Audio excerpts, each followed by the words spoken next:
founder, the lady that actually created this slideshow for us, not for us, but for everyone that needs to know this information. So shout out to underscore KY.LA. Lastly, I saw this post on Instagram. I think it's just wonderful because it actually breaks down everything that you nice people need to know. You need to know before you vote. These are things that you need to know. The delusion that people think is going on is not true. And a little research would help, but we're going to go ahead and give you a breakdown. I'm going to also see if I can credit the person that actually did this post because this is the post that a lot of people need to see that don't actually read and research. So, number one, Trump did not give you $1,200. That's number one, okay? The stimulus check was distributed in the United States during COVID-19 pandemic. We are authorized by legislation to pass by Congress and signed into law by then President Donald Trump. While President Trump signed the legislation into law, it was Congress that drafted, debated, and passed these bills, making the checks as a result of legislation action and executive approval rather than the unilateral action by the president. It was a global pandemic, honey bun, she puts at the bottom. That's why you got that free money, okay? Your $1,200, that's it. All right. Number two, Kamala Harris is in fact black. She says, honestly, I'm not even sure why this matters to so many of you. Kamala Harris identifies as black. She is of mixed heritage with her mother from India and a father from Jamaica. Her father, Donald Harris, is an Afro-Jamaican descendant, which contributes to her black identity. Additionally, she has often spoke about her pride in her diverse heritage and how it has shaped her identity and perspectives. And at the bottom, she said, it actually doesn't matter if she was green. That's exactly how I feel. Green, purple, orange. The other option is the orange racist felon who aims to be a dictator. He wants to be our dictator. Okay. Number three, your vote does matter. The popular vote influenced the U.S. Electoral College by determining the winner in but not decisive. Is what she writes.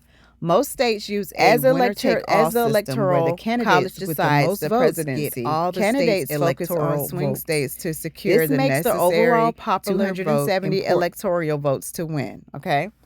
So she said at the bottom, even if your vote didn't matter, it doesn't hurt to use your voice anyways. Okay. Please do your part. Number four,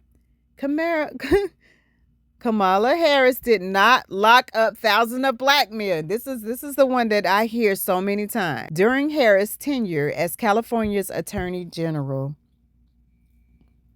from 2011 to 2017, over 1,900 people were admitted to state prison for marijuana and hashish related charges, but cannabis related cases in California are prosecuted by district attorneys in individual counties, not attorney generals. Kamala Harris was district attorney for San Francisco from 2004 to 2011. And during her tenure, she only sentenced 45 people total, not just black people, to the state prison for marijuana related charges, according to Mercury News. Okay, research, people. Presidential candidates aren't perfect, but at least you should know the facts, right? So that's number four. So here's five, the last one. Agenda 47 is not for your black tails. I'll put tails, but you know what she put. Trump's Agenda 47 poses serious risk to black and minority communities. It plans to cut off funding for schools teaching critical race theory and eliminate diversity programs, reducing support for students of color. The agenda aims to implement more aggressive policing measures, including the reintroduction of stop and frisk practices, which disproportionately targets black and minority individuals. It also proposes the death penalty for drug dealers and grants immunity to the police officers, potentially increasing racial injustice and police violence. Additionally, it seeks to shut down the Department of Education, further undermining educational equality or equity, These measures will reinforce system racism, exaggerate disparities, and hinder progress towards justice and equity in these communities. Agenda 47 is directly from the Trump administration. So this is not even Project 2025, okay? This is separate from that, but just as bad. So that's it. That's the top 5 things that she had to let you guys know why you need to vote and what you need to know to vote. So comment down below for all those 5 topics and tell me which was the most important that you think, or if you think all of them are important. But definitely, these are things you need to know before you vote.